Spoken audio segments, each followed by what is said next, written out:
Dalam video ini, kita akan membahas menu daftar piutang di akuntansi 2, piutang, menu daftar piutang. Menu piutang adalah menu yang diperuntukkan untuk mengelola piutang berdasarkan per transaksi.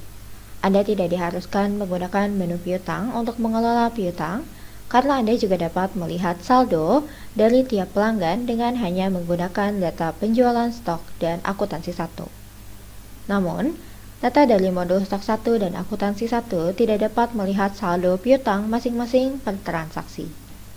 Jadi untuk mengecek tiap penerimaan transaksi dan status saldonya, Anda harus menggunakan modul akuntansi 2. Dan sebelum menggunakan modul piutang, Anda harus mengaktifkan fungsi nomor pelacakan terlebih dahulu untuk modul piutang dan hutang. Di kustomisasi pengguna, konfigurasi, pengaturan fungsi, tab akuntansi. Di pengelolaan nomor piutang dan nomor hutang, Anda dapat memilih metodenya menjadi opsional atau diperlukan. Kemudian klik simpan. Dan setelahnya, Anda akan dapat memberikan nomor pelacakan untuk tiap transaksi penjualan, dan Anda dapat mengelola penerimaan dan saldo per tiap transaksi. Ada dua cara untuk memasukkan riwayat piutang.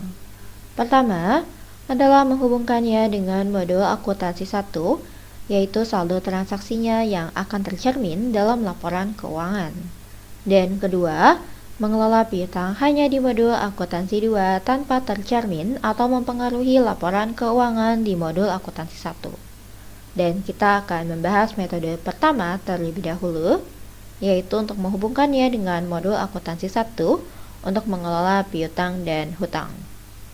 Untuk menghubungkannya, Anda butuh untuk mencatat nomor pelacakan tiap kali Anda memasukkan data di modul akuntansi. Ke akuntansi 1, tagihan, faktur penjualan 1. Masukkan detail transaksi, seperti tanggal slip, pelanggan vendor, dan jumlah sebelum pajaknya. Lalu di bagian bawah terdapat tulisan nomor pelacakan yang masih berwarna abu-abu. Klik pada tulisan dan Anda dapat langsung memasukkan nomornya atau klik pada tombol function untuk membuat nomor secara otomatis. Kemudian atur tanggal jatuh temponya. Dan setelahnya Anda dapat klik simpan. Dan di kolom akun deposit atau akun setoran, mohon diperhatikan jika Anda memasukkan akun lain selain piutang, misalnya akun deposit seperti akun rekening bank atau cash tunai, namun Anda juga memasukkan nomor pelacakan dan simpan, maka Anda tidak akan dapat menyimpan transaksi ini karena menyebabkan crash data antara uang masuk dan penjualan. Dan hal lain yang harus diperhatikan, jika Anda ingin menggunakan akun piutang lainnya untuk nomor pelacakan,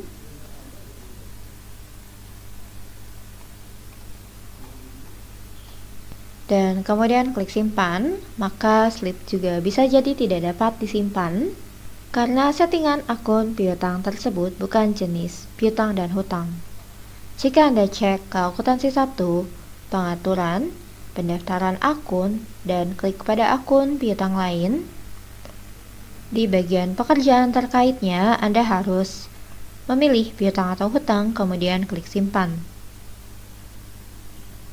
Sehingga jika nantinya Anda mengisi data di menu faktur penjualan 1 lagi, mengisi akun setoran dengan piutang lain dan membuat nomor pelacakan, maka slip dapat disimpan. Selain menu faktur penjualan 1, Anda juga dapat menggunakan nomor pelacakan di akuntansi 1, fast entry, jurnal umum. Pilih tipe menjadi faktur penjualan 2, masukkan datanya, dan pada kolom akun piutang, klik tombol masuk di bagian informasi tambahan. Anda dapat memasukkan nomor pelacakan dan menerapkan jumlahnya, dan klik simpan. Dan terakhir, Anda juga dapat menginput faktur penjualan langsung di modul stok 1 apabila Anda juga menggunakan modul stok 1 untuk mengelola penjualan. Di stok 1, penjualan, penjualan baru. Di sisi kanan terdapat tab faktur penjualan 1 maupun 2 dengan tampilan yang sama seperti di menu akuntansi 1.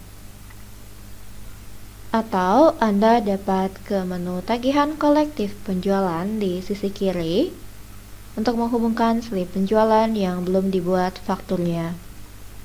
Klik cari, lalu pilih pada slip dan klik pada faktur penjualan 1 dan masukkan nomor pelacakan.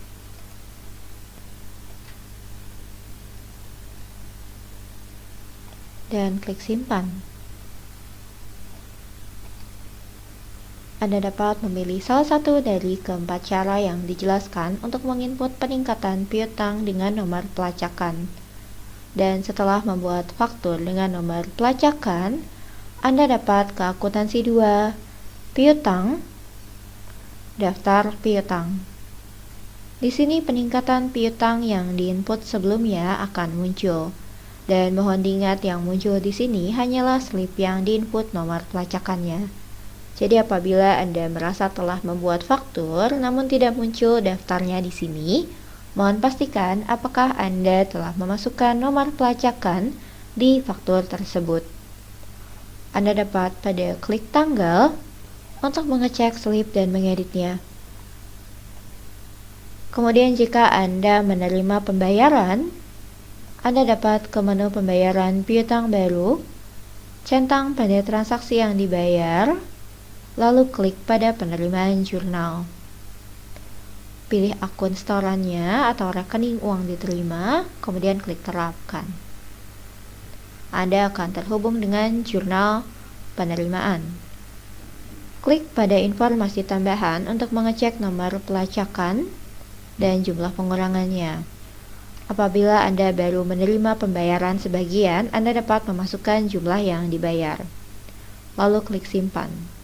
Selain dari menu pembayaran piutang baru, Anda juga dapat langsung memproses pembayaran dari jurnal tanda terima di akuntansi 1, fast entry, jurnal tanda terima. Masukkan rekening deposito, kode akun, dan juga pelanggan vendor, dan klik pada informasi tambahan, maka Anda dapat memeriksa nomor pelacakan piutang dari vendor tersebut. Klik pada transaksi, kemudian terapkan, lalu simpan. Dan jika Anda kembali ke menu akuntansi 2 piutang, daftar piutang, maka Anda dapat melihat transaksi yang sebelumnya tercatat. Ini adalah cara menggunakan menu piutang yang terhubung dengan laporan di akuntansi 1.